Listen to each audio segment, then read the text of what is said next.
Lecture इस capacitor वाले chapter में, बोल सकते हैं एक लास्ट टॉपिक करंट और कैपेसिटर का। एक्चुअली अलग अलग बुक में आप देखिएगा तो किसी में कैपेसिटर पहले दिया है, किसी में करंट पहले दिया है।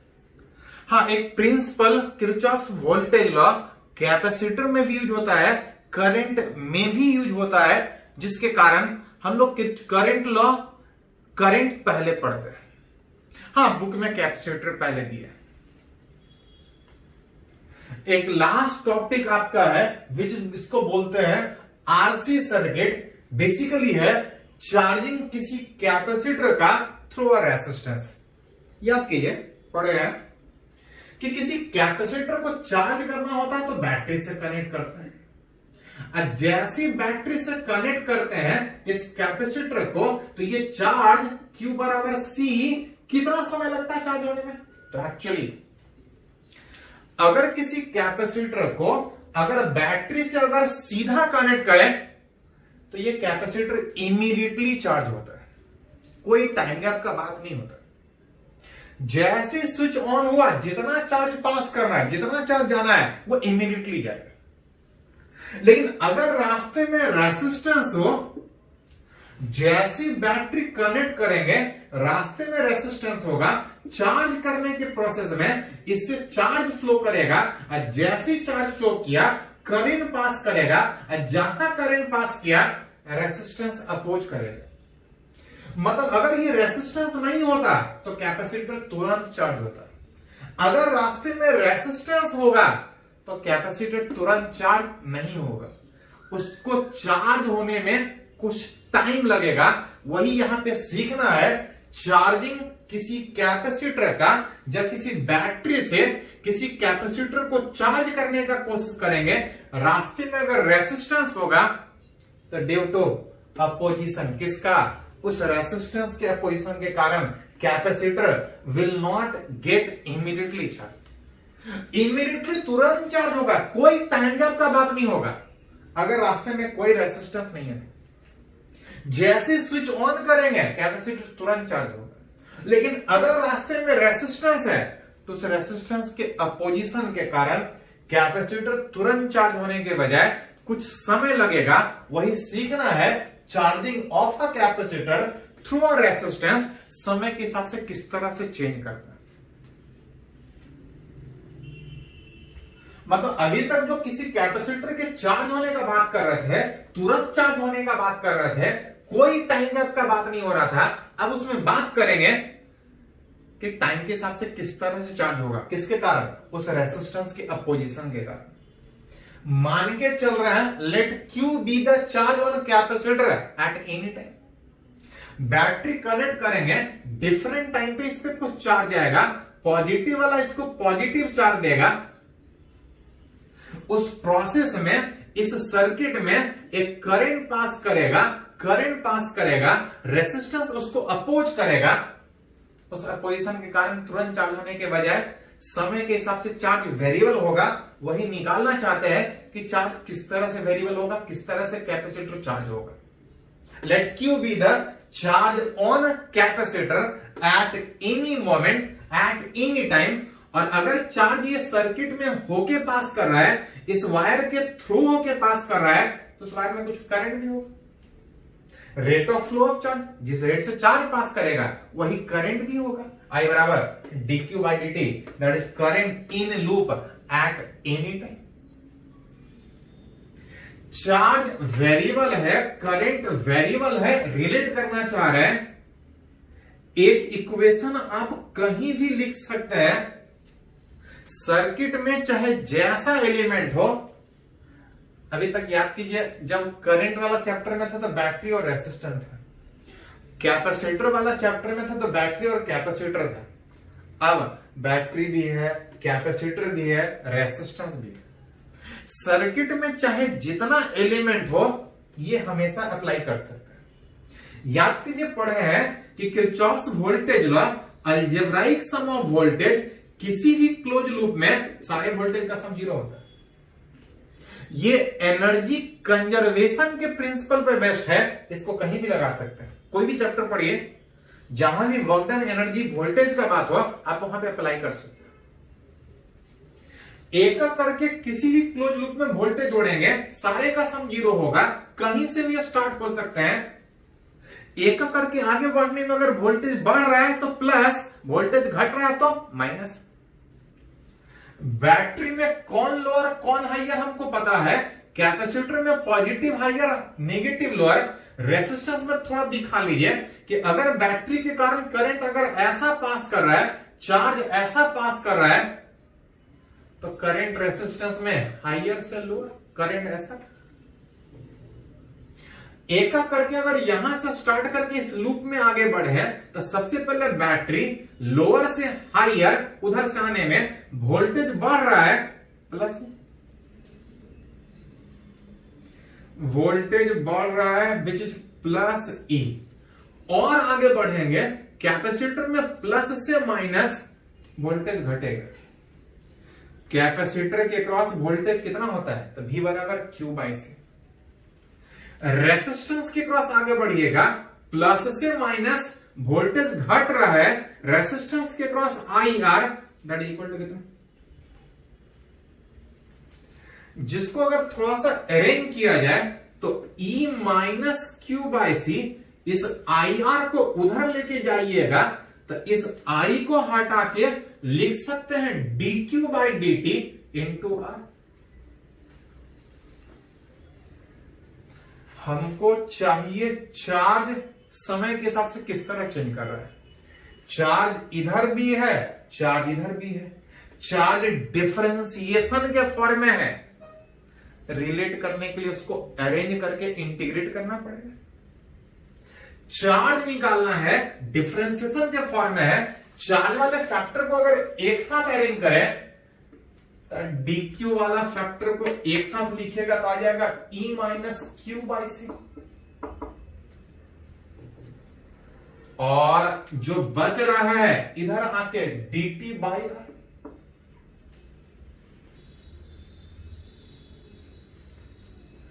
अगर इसको डिफरेंशिएशन के फॉर्म में है, अगर इसको इंटीग्रेट करें तो मेरा चार्ज निकलेगा एट एनी टाइम। बिना लिमिट का इंटीग्रेशन कीजिएगा तो फालतू में integration constant t is equal to 0 पे, अगर ये अनचार्ज था, अब तब रिलेट करना चाह रहा है कि एट एनी मोमेंट कितना चार्ज। याद कीजिए, थोड़ा सा हम लोग पढ़े हैं, इसको अगर थोड़ा अरेंज कीजिएगा तो बैटरी का ईएमएफ और कैपेसिटेंस चेंज नहीं होगा, चाहे जो चेंज करना कर ले। बैटरी का वोल्टेज या कैपेसिटेंस चेंज नहीं हो रहा है, ये दोनों कांस्टेंट, मतलब ये dx बाई एक्स की तरह से बिहेव करेगा। कांस्टेंट से इंटीग्रेशन को कोई फर्क नहीं पड़ता है। और dx बाई एक्स का इंटीग्रेशन, तो dx बाई एक्स का इंटीग्रेशन log ln x होता है। E माइनस क्यू बाई सी, बस खाली उस q का जो मल्टीपल में है, q का जो मल्टीपल में है, इंटीग्रेशन में उतना से डिवाइड कर दो। ये dx बाई एक्स के फॉर्म में, इस कांस्टेंट से इंटीग्रेशन को कोई फर्क नहीं पड़ेगा।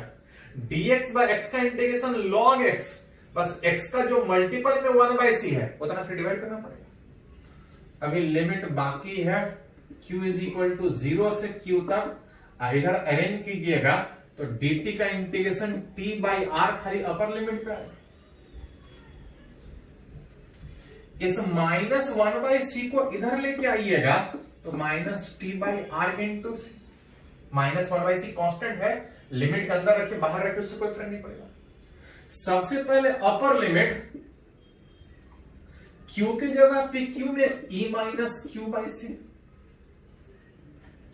इसको थोड़ा सा एक स्टेप लिख लिया, इसको तो हटा देंगे तो उधर आ जाएगा minus T by R into C. Upper limit डालिएगा तो कोई चेंज नहीं, E minus Q by C. Lower limit डालिएगा तो Q का वैल्यू 0 भी है, खाली बचेगा log E, जिसको थोड़ा सा एक यहीं पे लिख लेते हैं, log m minus log n में इस E से डिवाइड करना पड़ेगा। चलिए एक बार लिख लेते हैं, E माइनस क्यू बाई सी और डिवाइड बाई E। हमको यही क्यू रिलेट करना है कि टाइम के हिसाब से कैसा चेंज कर रहा है। क्यू को निकालने के लिए लॉग को हटाना पड़ेगा। लॉग का हटाने का रूल याद कीजिए कि अगर पावर में है तो इसको लॉग में लिख सकते हैं, बेस वही रहेगा, बस खाली इंटरचेंज हो जाता था। पावर से लॉग में लिख सकते हैं, लॉग से पावर में लिख सकते हैं। लॉग को हटाएंगे, बेस वही रहेगा, बस ये पावर में चला जाएगा -t/RC। इधर अरेंज कीजिएगा तो ई को अगर थोड़ा सा डिवाइड कर दे, जैसे रहने देते हैं, ये डिवाइड ही कर लीजिए। E-q/c/e को अगर डिवाइड कीजिएगा 1-q/c, ऐसा कुछ है। ये मेरे को q चाहिए, इसको इधर लेके इसको इधर लेके आइएगा तो आप अरेंज कर सकते हैं 1-e/t/RC।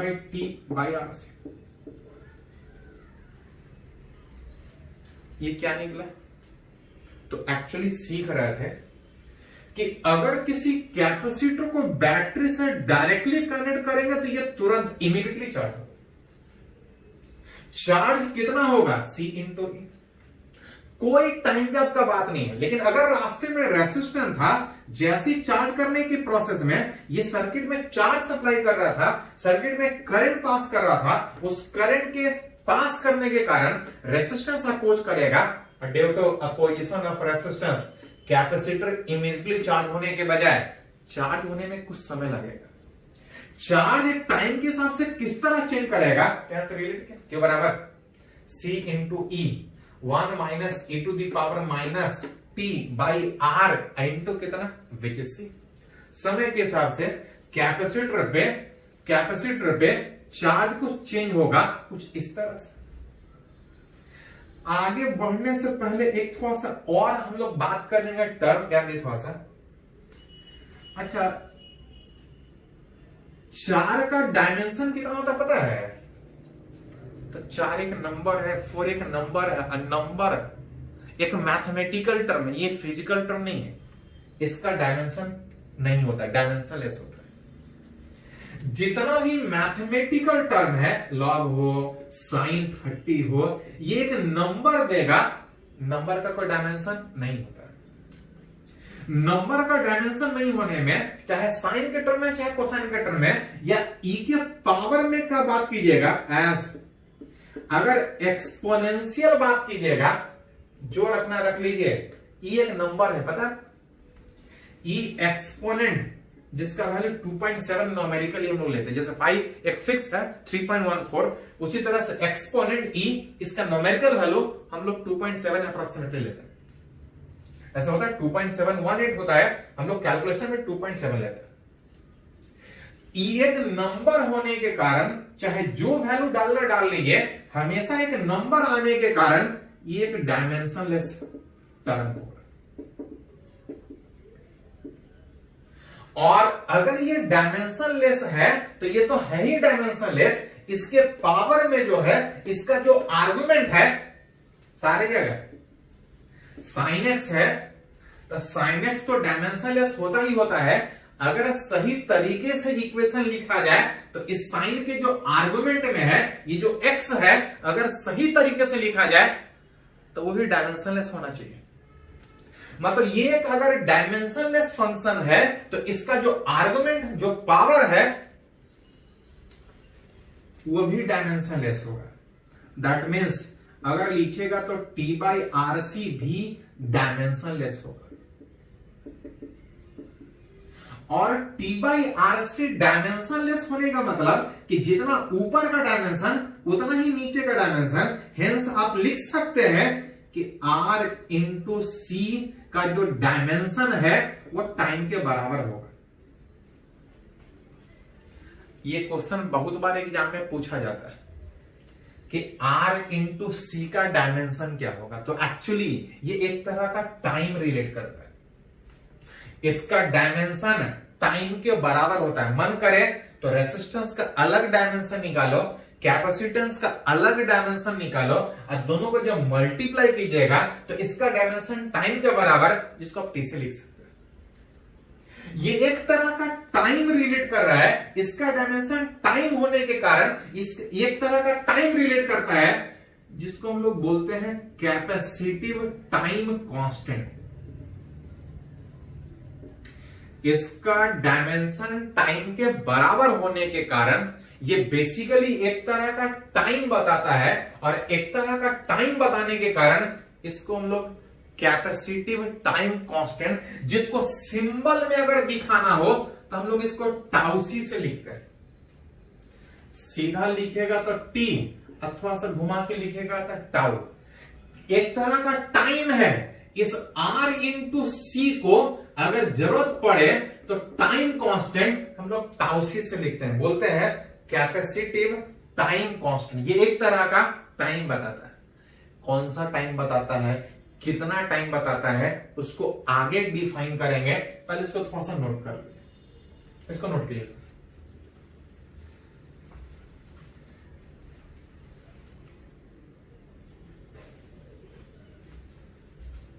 तो अभी हम लोग एक रिजल्ट डिराइव किए कि अगर किसी कैपेसिटर को अगर किसी रेसिस्टेंस से कनेक्ट करके चार्ज करें तो वो तुरंत चार्ज होने के बजाय चार्ज होने में कुछ समय लगेगा।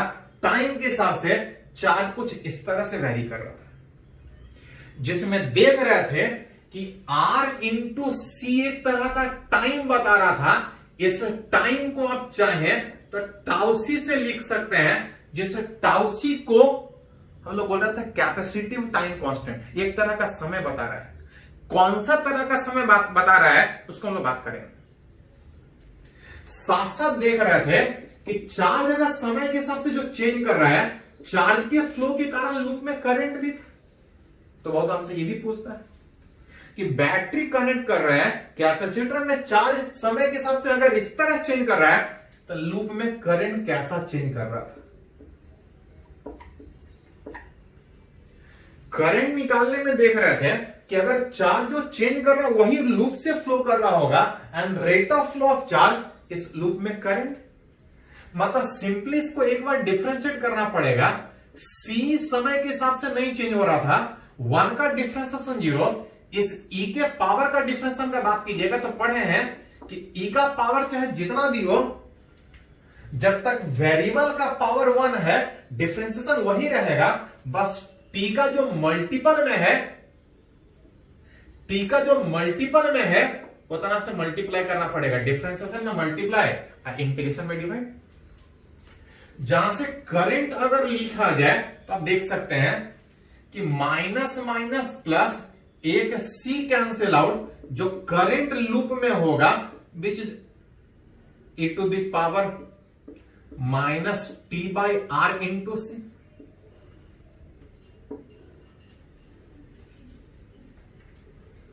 जिसको जरूरत पड़ने पे I बराबर E by R e to the power minus T by R into C को एक तरह का टाइम लिख सकते हैं, जिसको हम लोग टाउसी से लिखते थे, जिसको बोलते थे capacitive time constant.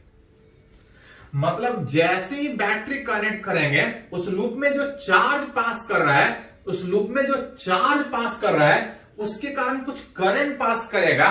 Current time के हिसाब से किस तरह चेंज करेगा, तो कुछ इस तरह चेंज करेगा।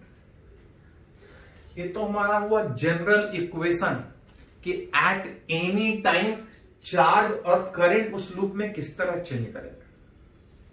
थोड़ा सा इसका बिहेवियर अगर और समझने का कोशिश करें,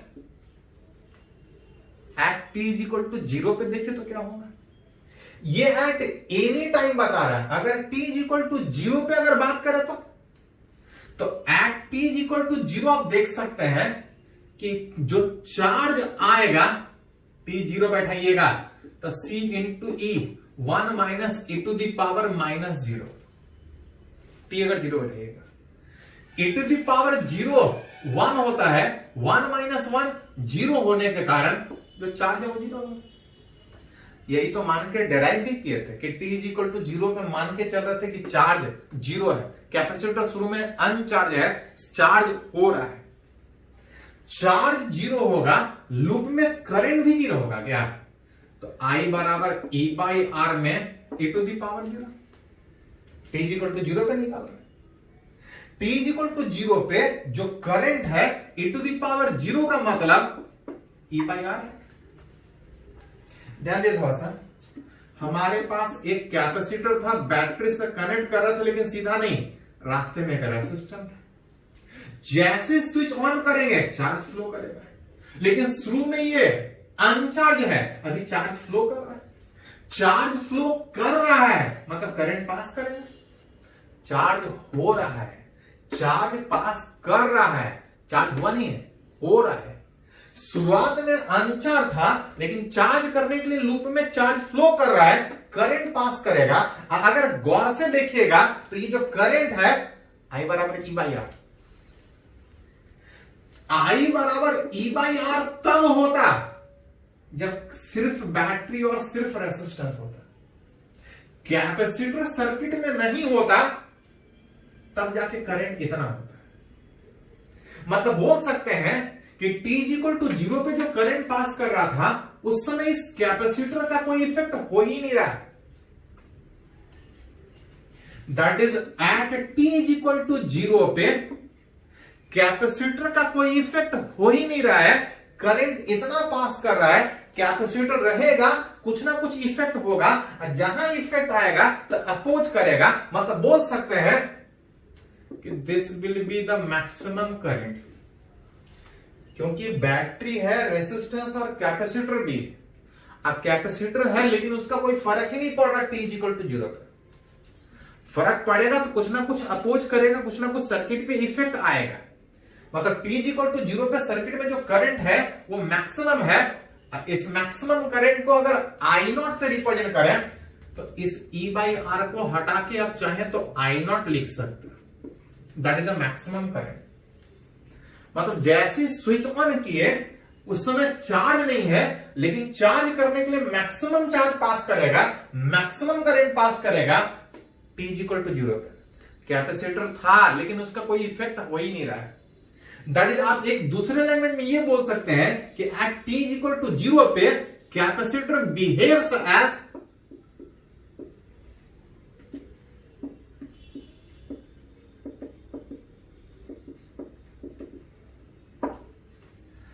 t इक्वल टू 0 पे सर्किट में कैपेसिटर है लेकिन उसका कोई इफेक्ट ही नहीं पड़ रहा है। करंट इस दोनों पे खाली डिपेंड कर रहा है, करंट मैक्सिमम, क्योंकि इफेक्ट आएगा तो कुछ ना कुछ अपोज करेगा। t इक्वल टू 0 पे सर्किट में करंट मैक्सिमम पास कर रहा है, कैपेसिटर का कोई इफेक्ट ही नहीं हो रहा है। अगली बार अगर t इक्वल टू 0 पे बोले कि कैपेसिटर कैसा बिहेव करेगा तो सर्किट में रहे ना रहे उससे कोई फर्क नहीं पड़ेगा। सिंपल एक वायर, सिंपल एक जीरो रेसिस्टेंस वायर की तरह बिहेव कर रहा है, उससे रहने नहीं रहने से कोई फर्क नहीं पड़ेगा। शुरुआत में ये सोच के चले थे चार्ज हो रहा था, मैक्सिमम पास कर रहा था, करंट मैक्सिमम था। अगर इसी में अगर थोड़ा सा बात करें इंफिनिटी, इंफिनिटी मतलब एकाक 100 सा, तो याद कीजिए, समझे हैं, इंफिनिटी कोई टर्म नहीं है, एक कंपैरिजन है। रिलेट करना चाह रहे हैं कि समय के हिसाब से चार्ज चेंज हो रहा है। चार्ज होने में कुछ समय लगेगा, 10 सेकेंड, 1 घंटा, जितना लगना हो। जितने देर के बाद चार्ज का वेरिएशन बंद हो जाए उसको आप इंफिनिटी बोल सकते हैं कि जितना चार्ज होना हो चुका है। और जनरली 1 सेकेंड में ही वो पूरा पूरा चार्ज हो जाता है। जो चार्ज का वेरिएशन कैपेसिटर पे होता है वो माइक्रो और मिली सेकेंड में होता है। 1 सेकेंड के अंदर ही वो पूरा तरह से चार्ज हो जाएगा, जिसको आप इंफिनिटी बोल सकते हैं। इंफिनिटी मतलब लॉन्ग टाइम।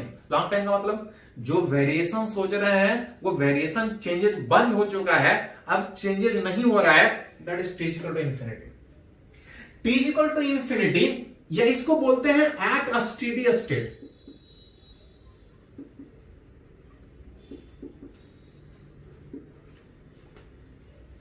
जब तक क्वेश्चन में नहीं कुछ बोला जाए, अगर सर्किट में C और R दोनों है, मान के चलेंगे कि कैपेसिटर जितना चार्ज होना है हो चुका है, लॉन्ग टाइम के बाद पूछा गया है क्वेश्चन, जिसको स्टेडी स्टेट बोलते हैं।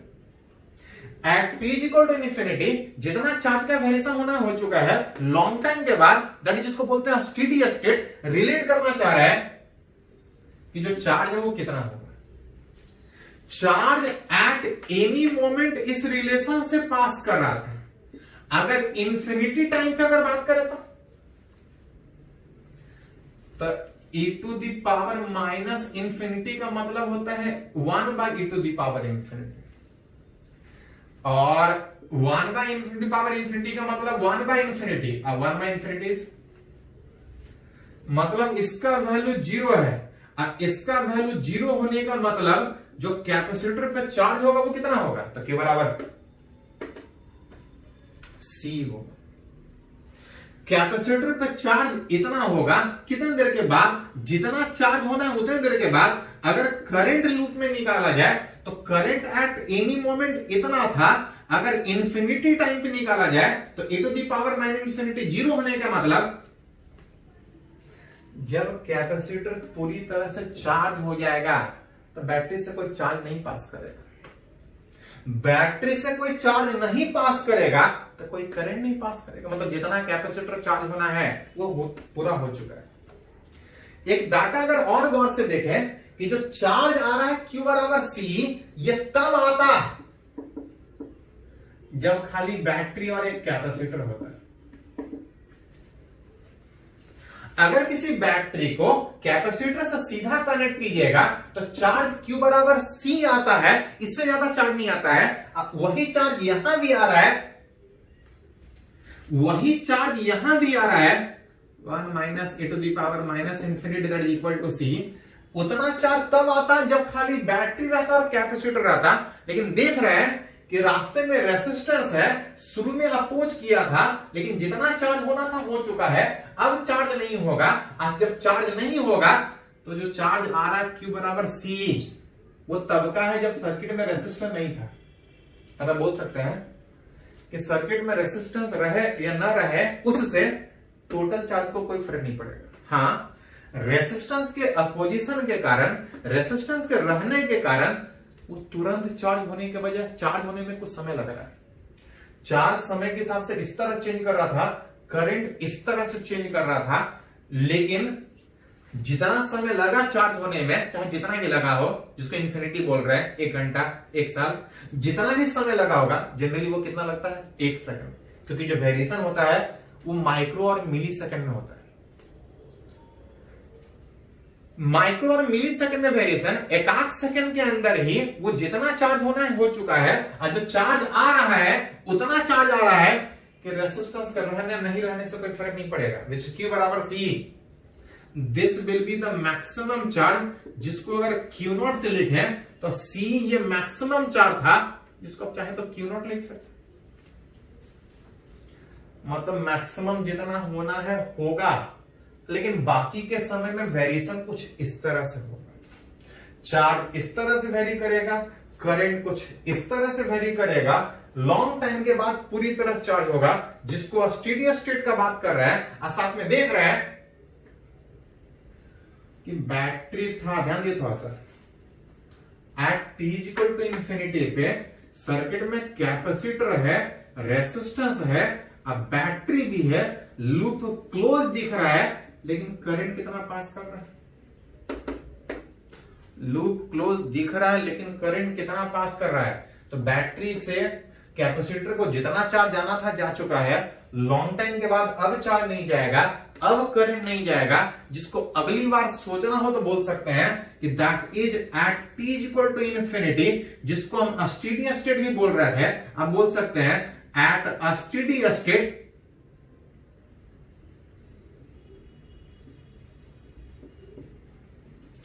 capacitor will behaves as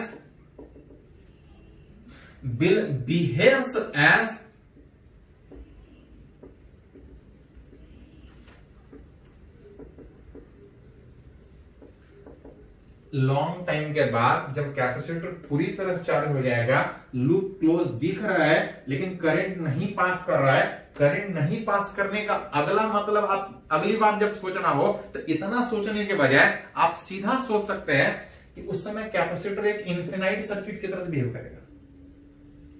रास्ते में लूप क्लोज दिख रहा है लेकिन ये कैपेसिटर इनफिनाइट सर्किट की तरह बिहेव करने के कारण सर्किट में कोई करंट ही नहीं पास करेगा। अगली बार आप सीधा सीधा उस रिजल्ट को यूज कर सकते हैं। जब तक क्वेश्चन में कुछ नहीं बोला जाए, अगर सर्किट में C है और R है तो हम लोग यही कंडीशन सोचेंगे कि लॉन्ग टाइम के बाद जितना कैपेसिटर को चार्ज होना है पूरा चार्ज होगा, उसके बाद कोई वेरिएशन नहीं होगा, लूप में कोई करंट नहीं पास करेगा। अब कैपेसिटर कैसा बिहेव करेगा? एक इनफिनाइट रेसिस्टेंस वायर की तरह से बिहेव करेगा। हाँ, बात कर रहे थे कि ये एक तरह का समय बताता है, तो कभी कभी क्वेश्चन ये भी पूछता है कि कौन सा समय बताता है। अगर थोड़ा सा रिलेट करें कि at time t is equal to tau C, at time t is equal to tau C का मतलब एक टाइम कांस्टेंट के बाद। देख रहे हैं कि चार्ज समय के हिसाब से इस तरह से वेरिएबल है, रिलेट करना चाह रहे हैं कि एक टाइम कांस्टेंट के बाद चार्ज किस तरह से वेरिएबल होगा, करंट किस तरह से वेरिएबल होगा। अगर चार्ज का बात करें तो Q बराबर अगर रिलेट कीजिएगा तो C into E 1 minus E to the power minus T बटा टाउ सी में अगर इस T का वैल्यू अगर टाउ सी बैठा है तो टाउ सी कट जाएगा, जो चार्ज बचेगा 1 minus E to the power minus 1, जिसको रिलेट कीजिएगा तो C 1 माइनस 1 बाई इस E का वैल्यू 2.7, CE 1 माइनस 1 बाई 2.7 का बात कीजिएगा तो ये 0.37 आता है। आप डिवाइड कर सकते हैं 1 बाई 2.7। 1 माइनस 0.37 कीजिएगा तो ये 0.63 आएगा।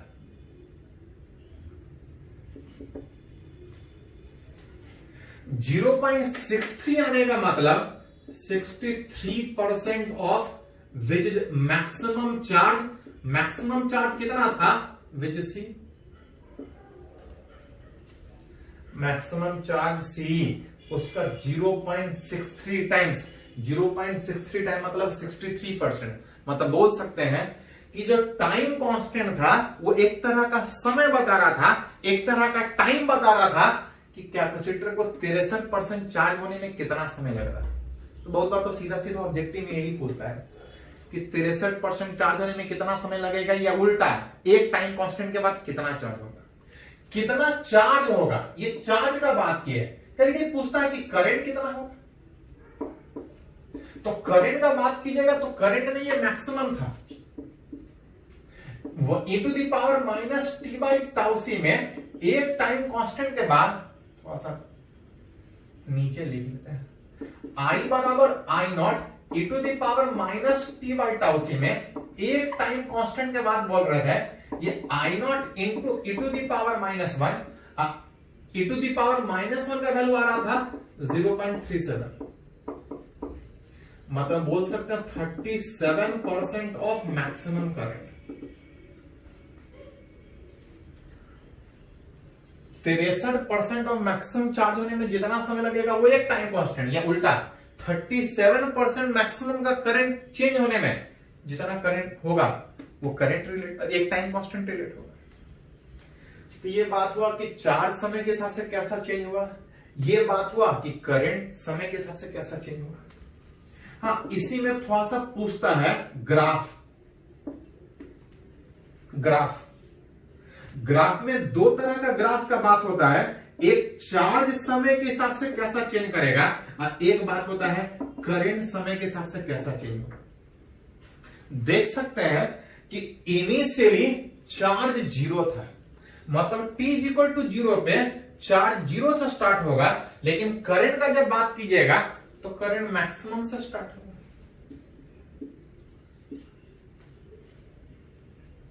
समय के हिसाब से चार्ज बढ़ रहा होगा, धीरे धीरे चार्ज हो रहा होगा, एक्सपोनेंशियली बढ़ते हुए मैक्सिमम कहां तक जाएगा, तो मैक्सिमम चार्ज C तक जाएगा।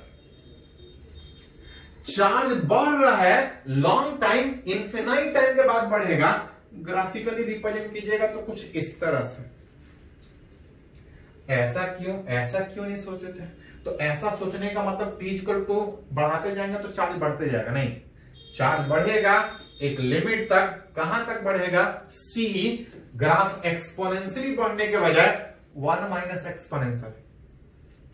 तो कई क्वेश्चन पूछता है कि क्या चार्ज एक्सपोनेंशियली बढ़ रहा है, तो नहीं, चार्ज एक्सपोनेंशियल नहीं, 1 माइनस ई के पावर के टर्म में बढ़ रहा है, एक्सपोनेंशियल नहीं बढ़ रहा है।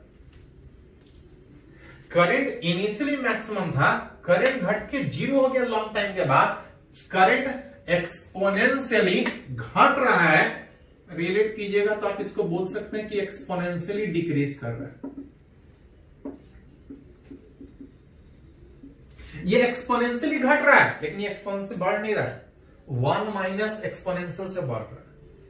तो कभी कभी ग्राफ भी रहता है कि चार्ज का ग्राफ खींचिए कि समय के हिसाब से कैसा चेंज करेगा। करंट का बात कीजिए, हाँ इसमें यह था कि बीच में टाइम डिफाइन किए, एक टाइम कांस्टेंट डिफाइन किए, और एक टाइम कांस्टेंट का मतलब था कि जो चार्ज मैक्सिमम हो रहा है उसका 63% होने में कितना समय लगा। एक टाइम कांस्टेंट, टाइम का मतलब बात कीजिएगा, एक टाइम कांस्टेंट, तो एक टाइम कांस्टेंट का मतलब था कि मैक्सिमम का 37% घटने में कितना समय लगा। करंट घट रहा है, चार्ज बढ़ रहा है, चार्ज 1 माइनस एक्सपोनेंशियल से बढ़ रहा है, इसमें करंट एक्सपोनेंशियली घट रहा है। चलिए इसको थोड़ा सा नोट कीजिए पहले।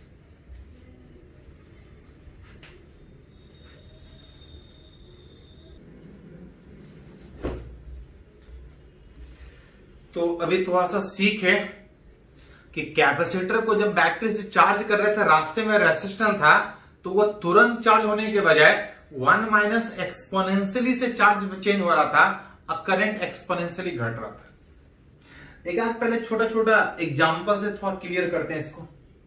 जैसे क्वेश्चन है आईआईटी एडवांस में पूछा हुआ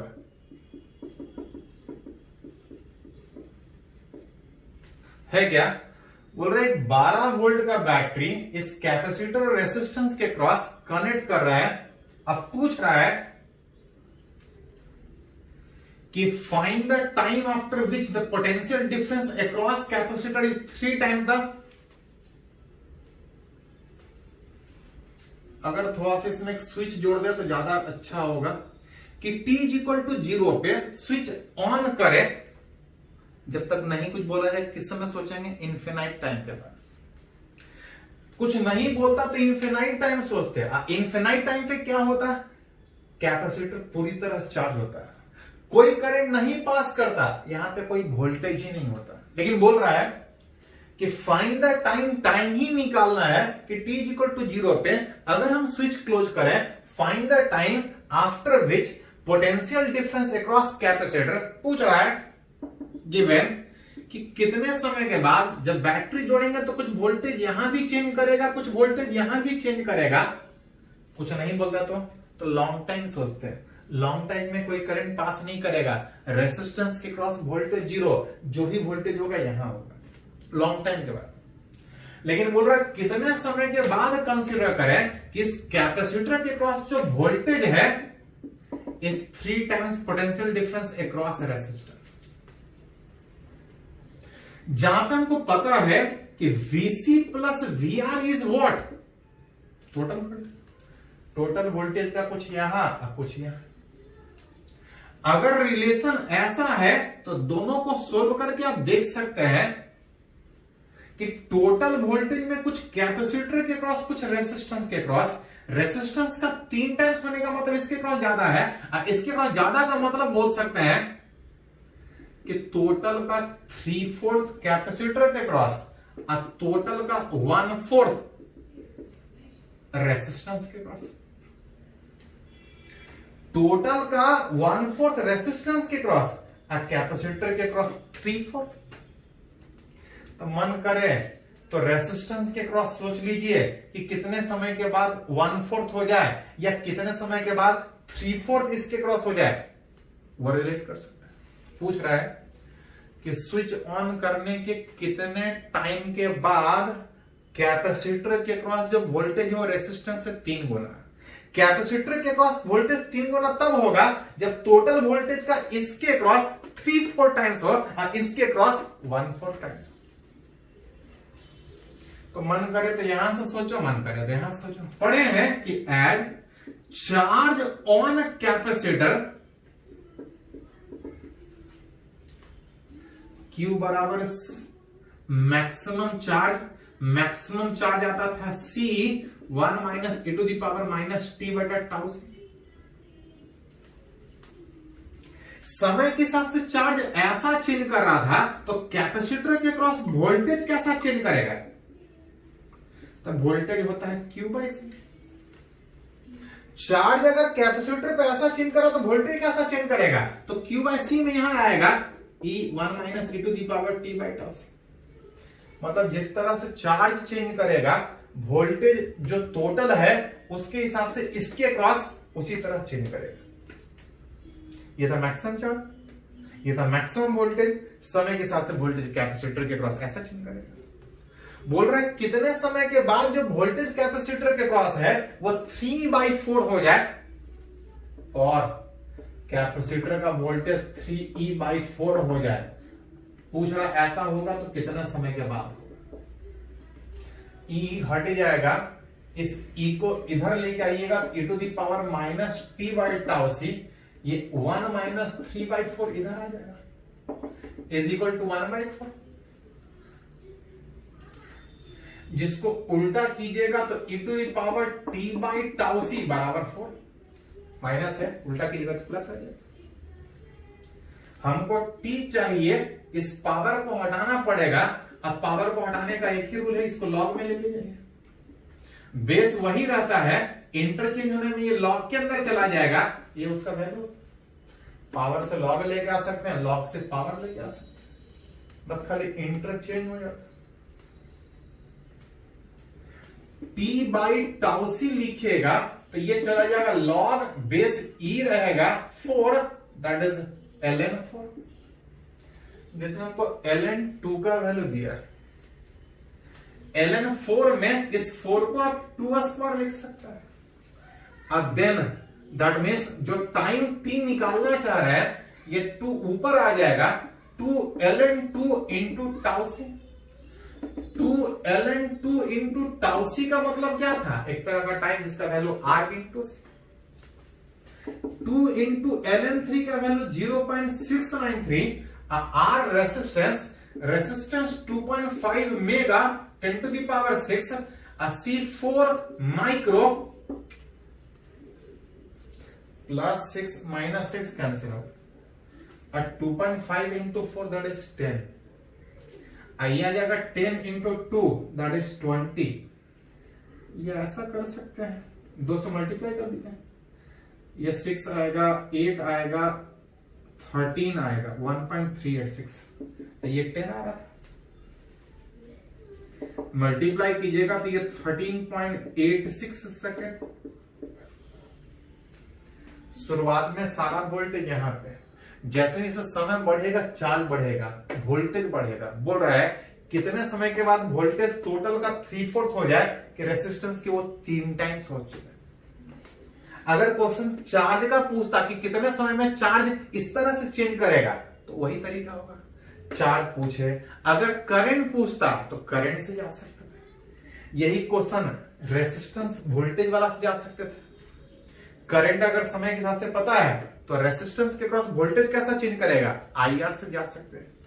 तो ये IIT एडवांस में ये इनफैक्ट ये इस तरह से बहुत बार पूछा है, इसको चलिए नोट कीजिए थोड़ा सा।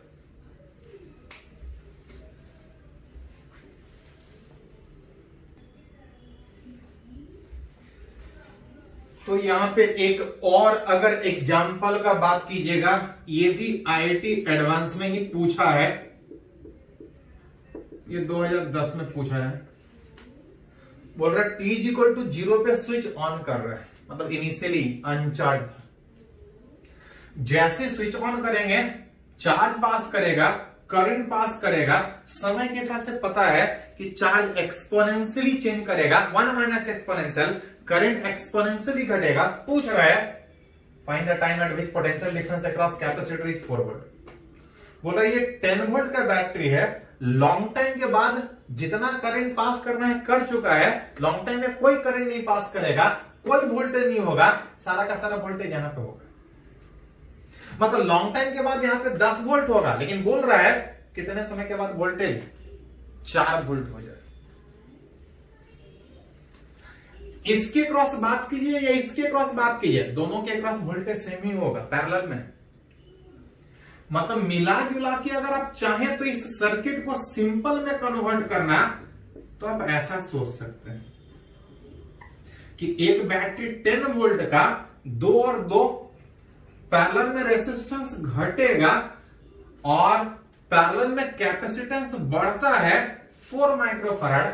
पूछ रहा है कि कितने समय के बाद इस कैपेसिटर के अक्रॉस जो वोल्टेज है इट बिकम्स चार्ज। इससे पहला वाला एग्जांपल भी इसी तरह का था, रिलेट किए थे कि एज जो चार्ज कैपेसिटर पे था which is C into E 1 minus e to the power t by tau C में, देन जो वोल्टेज कैपेसिटर्स के क्रॉस था Q by C में एक्सपोनेंशियली कुछ इस तरह से आ रहा था।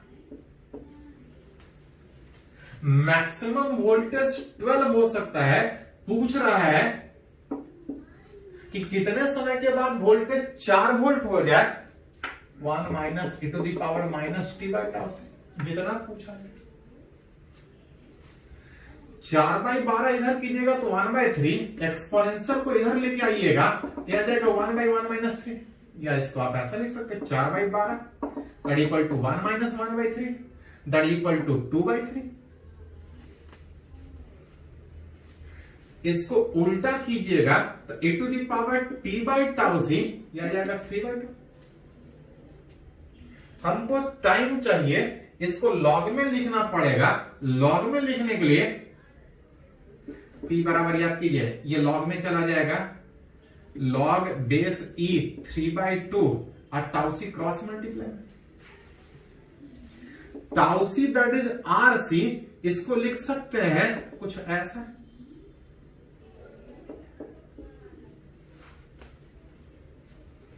इस रेसिस्टेंस आर का वैल्यू हमको दिया हुआ है, दोनों को हटा के सिंगल सोचेगा तो 1 mega 10 to the power 6, capacitance सोचेगा 4 micro 10 to the power -6, log 3 ln3 दे दिया 1.1, इसका वैल्यू होता है 0.693, नहीं तो फिर ln5 से निकाल सकते हैं। ln5 that is ln10 minus ln2, वहां से रिलेट कर सकते।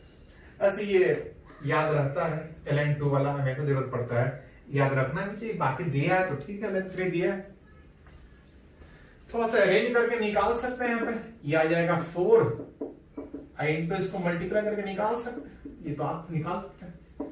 टाइम सारा डाटा अगर ऐसा में लिया है तो सेकंड में आएगा। चलिए इसको कंप्लीट कीजिए पहले।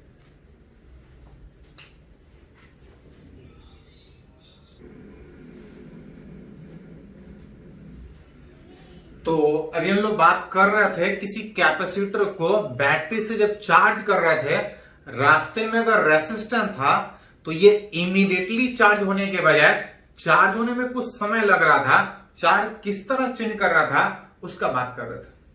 उस पर कुछ और न्यूमेरिकल है, वो अगले वाले वीडियो में हम लोग बात करेंगे। लेकिन उससे पहले एक लास्ट इसमें टर्म है इस चैप्टर में, चार्जिंग सीखे, इस बार डिस्चार्जिंग, कि अगर कोई कैपेसिटर आपके पास चार्ज है दैट इज पॉजिटिव और नेगेटिव, अगर आप डिस्चार्ज करना चाह रहे हैं सिंपली जोड़ दीजिएगा, ये डिस्चार्ज हो जाएगा। अगर रास्ते में कोई रेसिस्टेंस नहीं है तो ये इमीडिएटली डिस्चार्ज होगा।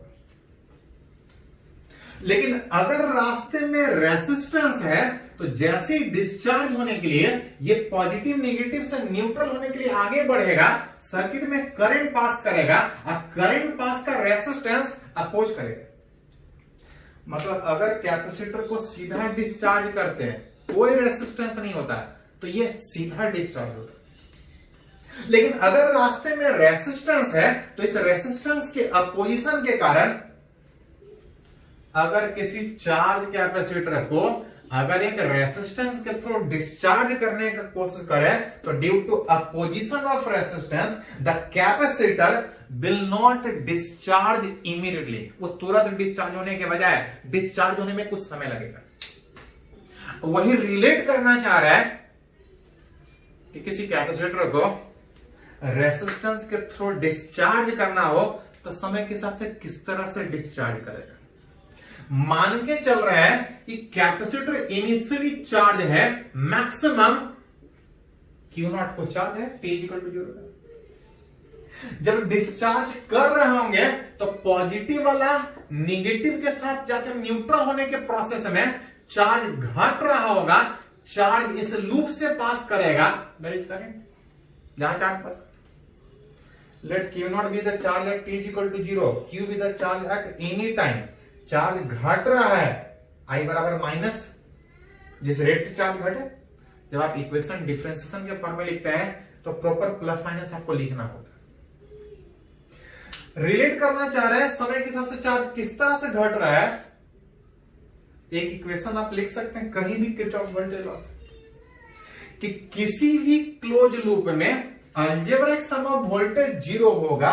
इस लूप में दो ही एलिमेंट है, एक कैपेसिटर एक रेसिस्टेंस। एक करके बात कीजिएगा, आगे बढ़ सकते हैं। अगर इस तरह से आगे बढ़ते यहां से माइनस से प्लस, माइनस से प्लस वोल्टेज बढ़ रहा है Q/C कैपेसिटर के पास।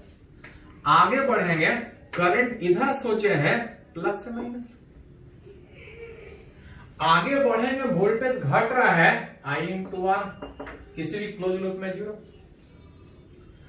Q/C बराबर IR करके इस करंट को हटा के चार्ज के टर्म में लिखे तो माइनस dQ/dt इंटू आर।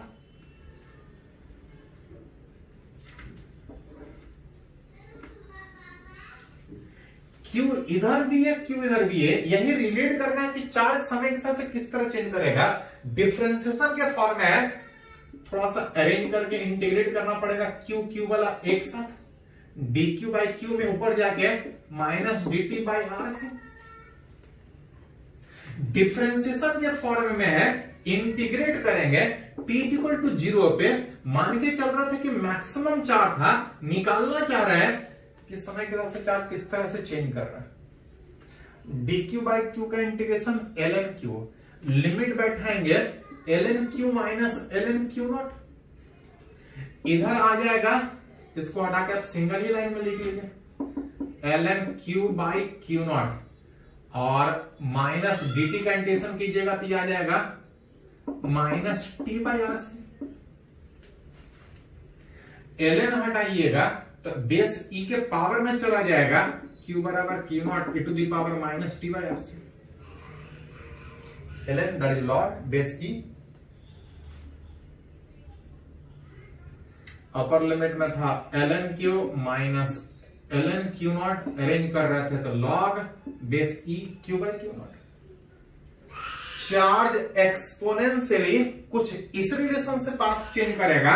अगर आपसे पूछा जाए करंट उस लूप में कितना होगा, तो करंट था I बराबर minus dQ/dt minus Q0 e to the power का डिफरेंशिएशन वही होता है, बस t का जो कोएफिशिएंट था उतना से मल्टीप्लाई करना पड़ेगा। माइनस माइनस प्लस, बाकी को अरेंज कीजिएगा तो I बराबर Q0/RC e to the power minus t/RC। इसका मैक्सिमम वैल्यू में 1 आने के कारण इसको लिखिएगा तो ऐसा लिख सकते हैं e to the power minus t/RC। Charge exponentially घटेगा, करंट एक्सपोनेंशियली घटेगा। जैसे वहां पे उसमें के चार्जिंग में चार्ज 1 माइनस एक्सपोनेंशियल से बढ़ रहा था, अब करंट घट रहा था।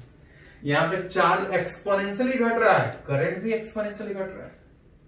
कभी कभी पूछा जाता है ग्राफ खींच सकते हैं, चार्ज और टाइम का। इनिशियली पूरा चार्ज था, एक्सपोनेंशियली घट रहा है, करंट एक्सपोनेंशियली घट रहा है।